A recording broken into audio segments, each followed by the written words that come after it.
मित्र संस्थेच्या माध्यमातून धाराशिवमध्ये 100 एकर परिसरात बायोडिझेलचा प्रकल्प उभारण्यात येणार आहे। कचरा, पालापाचोळा आणि शेतातील टाकाऊ पदार्थांपासून या बायोडिझेलची निर्मिती केली जाणार आहे। त्यामुळे बीड, लातूर आणि सोलापूर जिल्ह्यातल्या शेतकऱ्यांना मोठा फायदा होईल। भाजपा आमदार राणा जगजितसिंग पाटील यांनी या प्रकल्पाची माहिती दिली। तसंच त्यांनी कचऱ्यापासून बनवलेलं बायोडिझेल स्वतःच्या गाडीत भरून त्याची चाचणी केली। आदरणीय पंतप्रधान नरेंद्र मोदी साहेब हे आपल्याला नेहमी आत्मनिर्भर भारत, मेक इन इंडिया आणि शेतकऱ्याचं उत्पन्न वाढावं अशा तिन्ही गोष्टी सांगत असतात।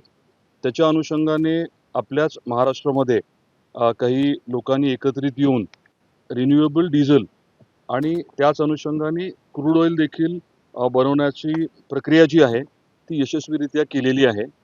आणि गेल्या काही दिवसांपासून आपण ह्या वाहनामध्ये रिन्युएबल डिझेल वापरतोय। हे ड्रॉप इन फ्युएल आहे, म्हणजे आपल्या पारंपरिक जे डिझेल वापरतो त्याच्याऐवजी डायरेक्टली वापरता येतं, मिक्स करूनही वापरता येतं किंवा थेट 100% हेच डिझेल पण वापरता येतं। एबीपी माझा, उघडा डोळे बघा नीट।